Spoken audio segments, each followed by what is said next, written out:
जब इस मां भारती के धरती पर जन्म लिया और लोगों को प्रताड़ित करने लगा, लोगों को व्यथित करने लगा,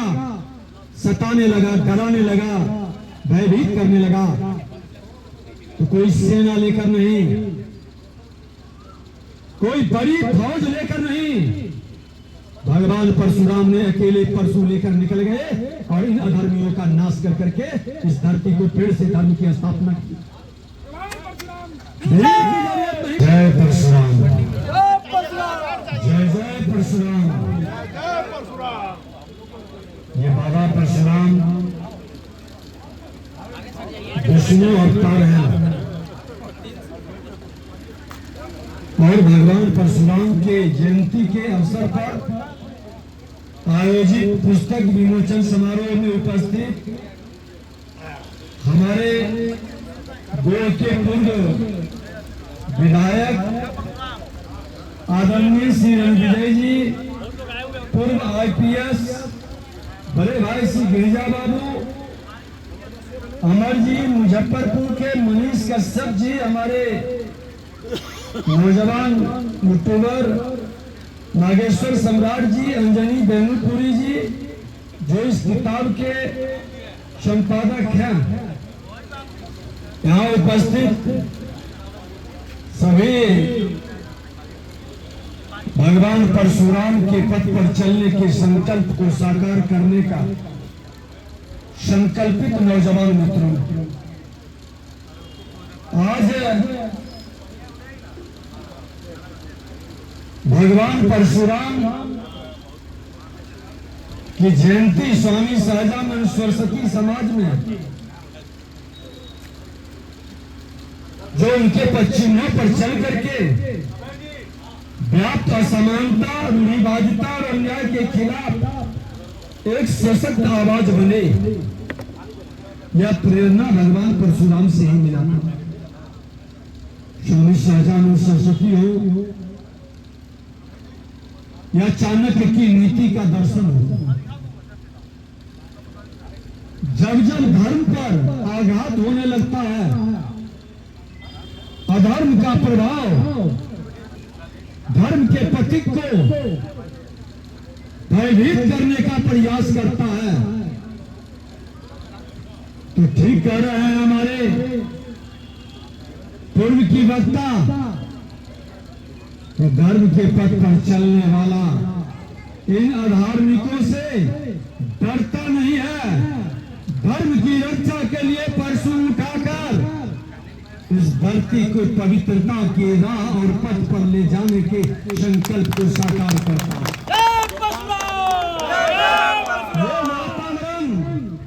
भगवान परशुराम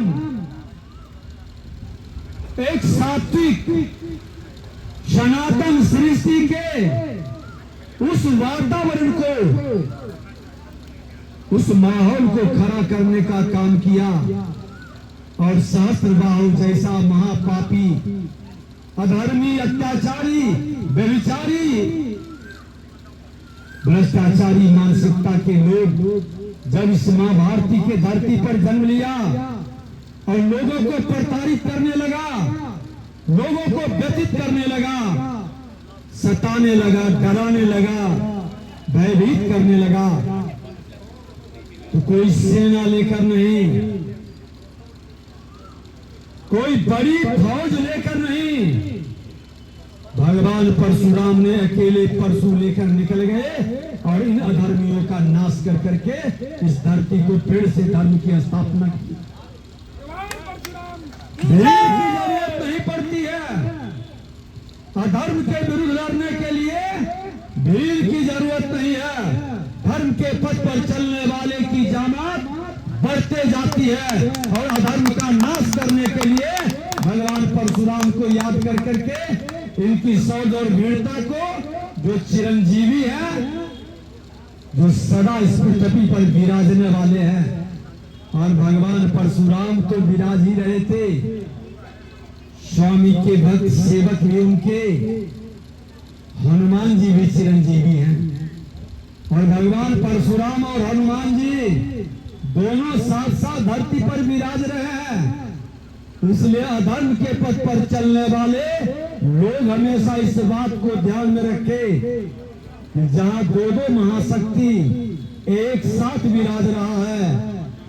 यह जो वानरी सेना हनुमान के रूप में, मां भारती के संतान के रूप में भारत को वैभवशाली गाथा लिखने के लिए 21वीं सदी का भारत बनाने के लिए देश के प्रधानमंत्री नरेंद्र मोदी जी का जो विकसित भारत विकसित बिहार के सपना को साकार करने के लिए संकल्पित है, इन दोनों जो चिरंजीवी महापुरुष, एक भगवान विष्णु के अवतार,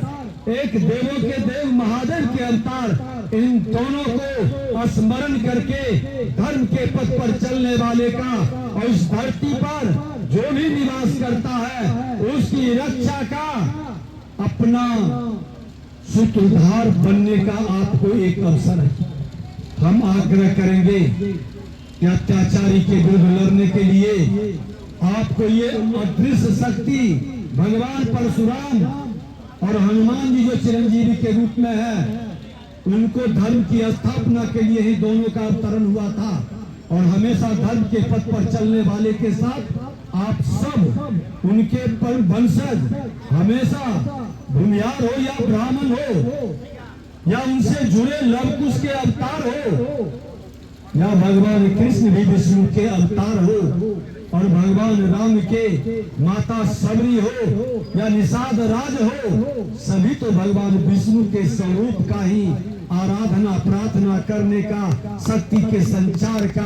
आगाज करता है। और उस आगाज के साथ हमको आपको ये संकल्पित होना है, भगवान परशुराम के जयंती के अवसर पर अक्षय तृतीया का प्रवेश हो गया है, जिसका कोई क्षय नहीं कर सकता है। यह अक्षय है और धर्म के पथ पर चलने वाले का कोई क्षय कर ही नहीं सकता है। इस भाव से मिलकर के कदम बढ़ाना है और ये बिहार के गौरवशाली गाथा को